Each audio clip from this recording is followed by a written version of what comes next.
Okay, there's been a lot of controversy about the Venus Project's concept of machine government. I want to try to answer some of those questions if I can.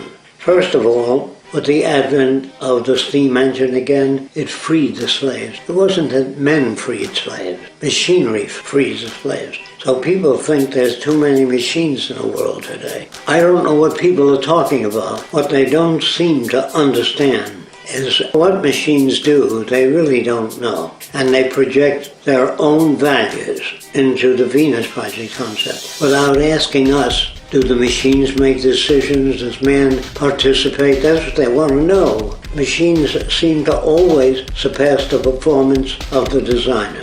And when they say, well, what will humans do? You'll find that people that operated elevators were unstable. The elevator was not able to stop exactly on the floor. With the advent of sensitive technology, today you press 20 and the elevator stops on the 20th floor. I think that when they say at least human beings in government are people with feelings, and if you put machines in, the machines might decide to take over. This is what they fear. This is their own projections. Bombs are dropped over cities by people. People with machine guns kill people. Now there's an altimeter in the airplane that gives you your altitude, just how high you are above the ground. Humans, when they look out of an airplane, they can't tell you exactly how high they are. They can only give you an approximation. And infrared cameras can show us the condition of all jungles and forests. It would take man a couple of years to go ahead and survey that. Human beings tend to take advantage of other human beings. That's why they sign contracts, because they really don't trust each other. That's why you have a scale at the butcher shop. You put the chicken on it weighs 6 pounds, that's what you pay for.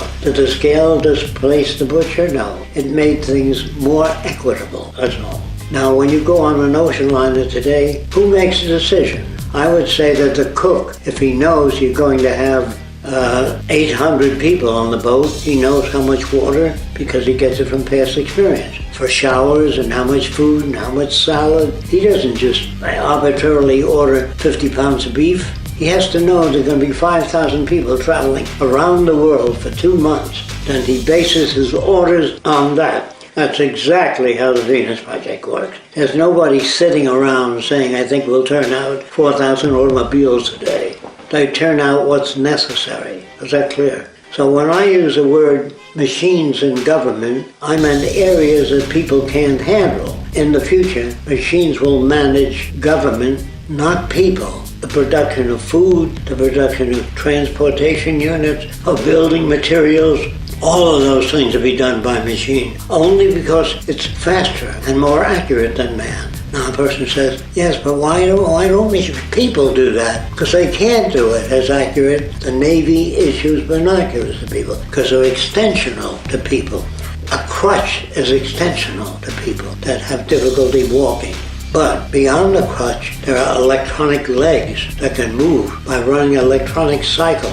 And that enables people who couldn't walk, they're able to walk. So people that picture a bunch of machines running the government and running people's lives don't know what they're talking about, and they don't understand how the Venus Project uses machines. Industry will use whatever machines they can to speed up production if the cost is less than paying workers. And we know that every year the machines are getting faster, cheaper because they're turning out more, and electronics is much more sophisticated. Now you can say, well, there are too many machines in the world. Well, we'll take your computer away, your refrigerator, and we'll take your washing machine, and you can go down to the river and scrub clothing. So I don't think people understand the Venus Project. Machines, if you go to any modern hospital and they're doing surgery, their machines check your body temperature, your pulse rate, your heartbeat, and the doctors go by those machines. They don't have the time in operating to check all those things and stop the operation. If you took the machine technology out of hospitals, the death rate would be much higher.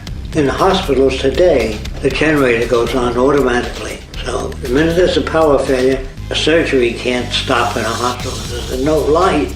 If machines displace jobs, that's the misuse of machines. If they make machine intelligence with weapons, that's the abuse and misuse of technology. The The Venus Project only wants to use technology to enhance the lives of all people rather than a selected few.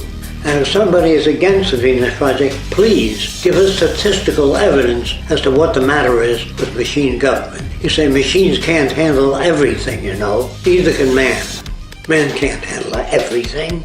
A very good person in an airplane can't take over the plane and fly it if the pilot dies of a heart attack. And if you're religious, it also says in the Bible, judge not, lest you be judged. Or he who is without sin, let him cast the first stone. So don't cast any stones at the Venus Project till you learn about it. But if you just write a bunch of articles saying the Venus Project believes more in machines than they do people, that's slanted and dishonest. That's thou shalt not bear false witness.